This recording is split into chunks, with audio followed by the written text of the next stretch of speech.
Bonjour tout le monde, j'espère que vous allez bien, même si je me doute que ça va pas très bien parce qu'aujourd'hui, il faut se le dire, c'est un lundi noir encore au Québec. Aujourd'hui, le gouvernement nous annonce son nouveau tour de vis qu'il va donner pour restreindre nos libertés, notre joie de vivre. Aujourd'hui, on nous annonce que ce sont les gyms qui vont fermer. On nous annonce que les sports d'équipe vont être interdits. On nous annonce que les enfants vont devoir porter le masque à l'extérieur des écoles. On va restreindre leurs activités sportives et récréatives. Ça n'arrête plus. La semaine passée, c'était les spas, puis une couple d'heures avant, c'était les restaurants, les bars, puis avant. Je veux dire, on est dans une espèce d'entonnoir, un peu comme celui qu'on a connu au printemps dernier. Mais pourtant, il me semble qu'on a appris du printemps dernier. En tout cas, on devrait avoir appris, mais malheureusement, ça ne semble pas être le cas du gouvernement actuel. On voit que oui, il y a de plus en plus de cas. Ça, on ne peut pas nier ça. Là. Il y a de plus en plus de cas à tous les jours. Puis bon, il y a toutes sortes de raisons pour ça. Là. Je vous en nomme 5, mais il y en a peut-être 10 autres. D'abord, on teste beaucoup plus. Donc, au prorata, c'est normal qu'on ait plus de gens. C'est quand tu as 10 lignes à l'eau, il y a plus de chances que tu pognes du poisson que quand tu n'as juste une.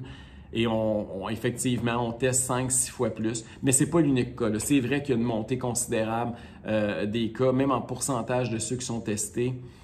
Mais en même temps, on voit que la courbe des morts, des hospitalisations, des soins intensifs ne suit pas nécessairement la même tendance. Puis on le voit encore plus en Europe parce que ça a commencé un peu plus tôt, cette deuxième vague-là. D'abord, les clientèles sont plus jeunes, donc sont moins à risque de se ramasser à l'hôpital ou encore moins de mourir. La médecine a évolué, hein? Les médecins de toute la planète se connectent, se concertent et se donnent des trucs pour réussir à combattre ce virus-là de façon de plus en plus efficace, même si on n'a pas de remède et de vaccin au moment où je vous parle.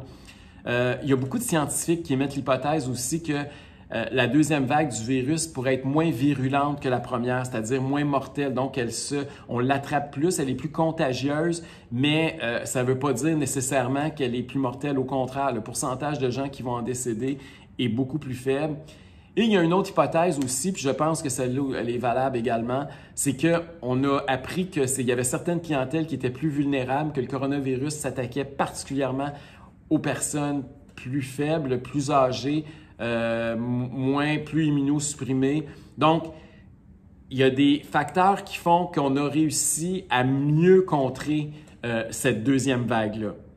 Mais malgré ça, le gouvernement ne semble pas tenir compte de cette réalité-là.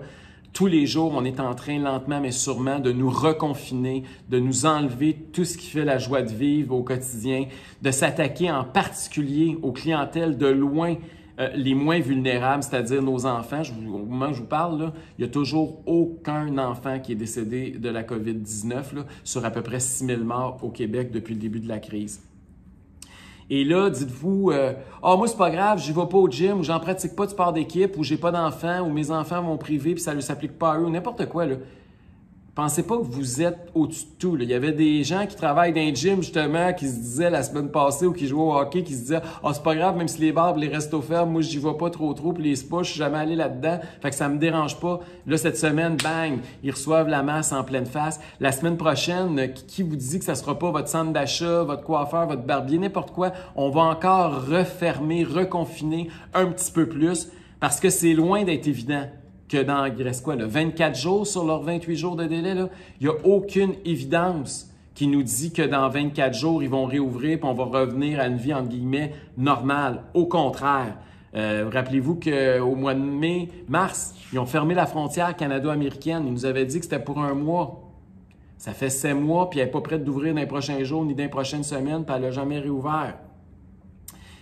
Et le problème qu'on a de plus en plus, les gens comme vous, comme moi, le fait qu'on est de plus en plus sceptiques, qu'on est de plus en plus rebelles par rapport aux mesures annoncées par le gouvernement, c'est qu'on a l'impression que le gouvernement s'éloigne de la science. Et c'est de plus en plus des décisions politiques. La semaine passée, on a appris, par exemple, que les gens qui prennent ces décisions-là, la cellule de crise qui se réunit, il n'y a aucune note. On ne sait pas qui, quand, comment ils se réunissent, qu'est-ce qui est dit, quelles sont les recommandations de qui par qui.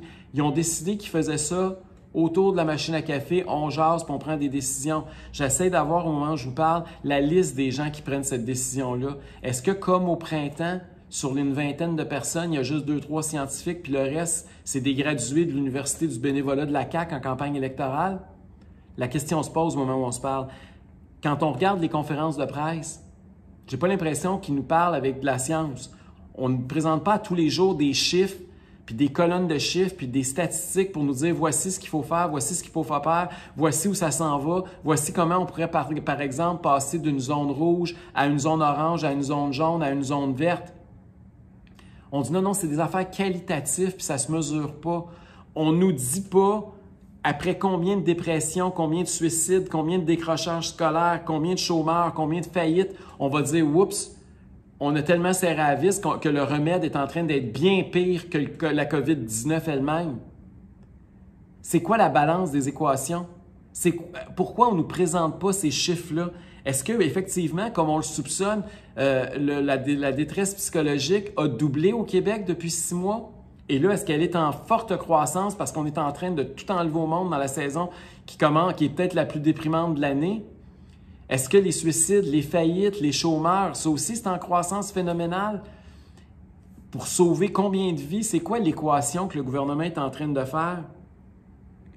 J'aimerais ça avoir des chiffres. J'aimerais ça aussi avoir des chiffres sur l'immunité collective. Comment expliquer, puis là, je sais, on va me dire, la Suède, encore en fin de semaine, je voyais que les journaux, là, puis les gens qui se font les vulgaires porte-parole de la propagande gouvernementale tentent de nous dire de ne pas regarder à l'extérieur puis de ne pas regarder la Suède parce qu'on compare des pommes avec des oranges. Mais je vais la comparer pareil parce que c'est une population plus nombreuse que nous, qui a le même nombre de morts que nous, qui n'a jamais confiné sa population. Les écoles sont toujours restées ouvertes, les commerces sont restés ouverts, les restaurants sont restés ouverts, le masque n'a jamais été obligatoire. Et pourtant, leurs résultats sont beaucoup mieux que nous. Hier, il y avait 4 fois moins de cas que nous qui ont été au cours des 24 dernières heures. Fait ils sont en train d'avoir, dit-on, une certaine immunité collective. Il y aurait 7, 8, 10 % de la population qui aurait déjà eu la COVID et qui ne peut plus la transmettre ni l'attraper. Puis plus ce pourcentage-là va augmenter, plus ces jeunes-là, justement, vont développer des anticorps parce qu'ils sont forts, plus on va protéger les aînés de cette façon-là.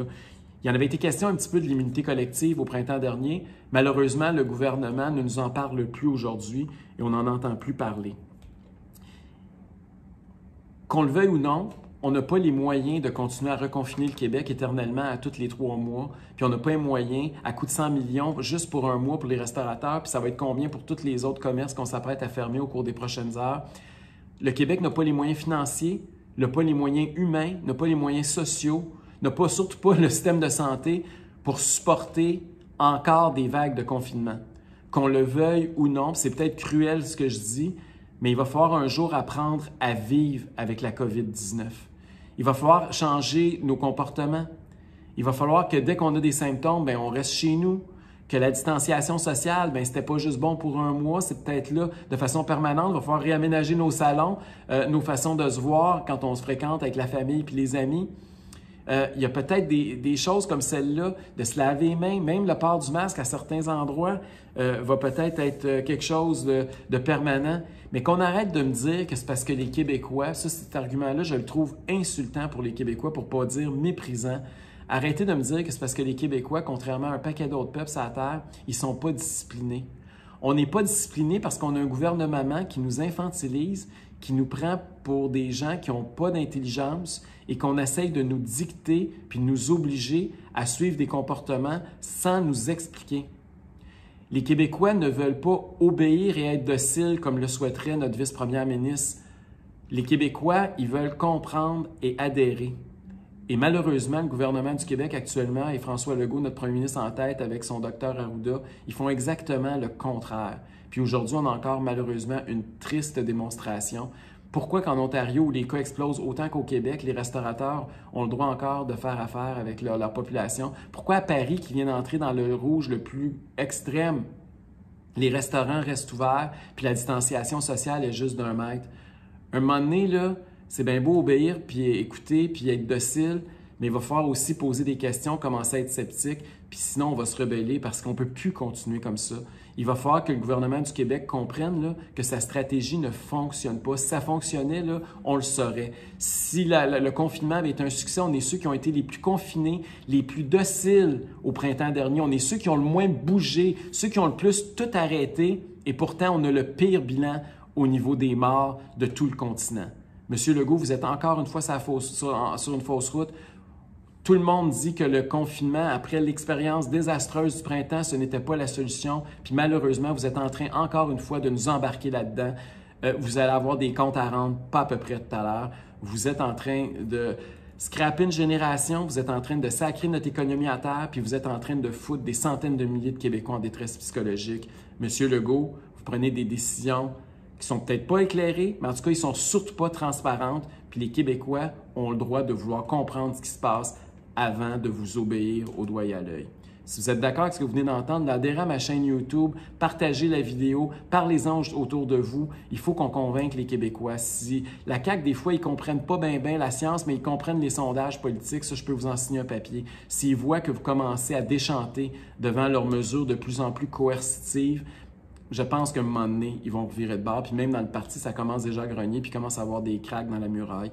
Donc, faites ce que vous avez à faire. Merci tout le monde.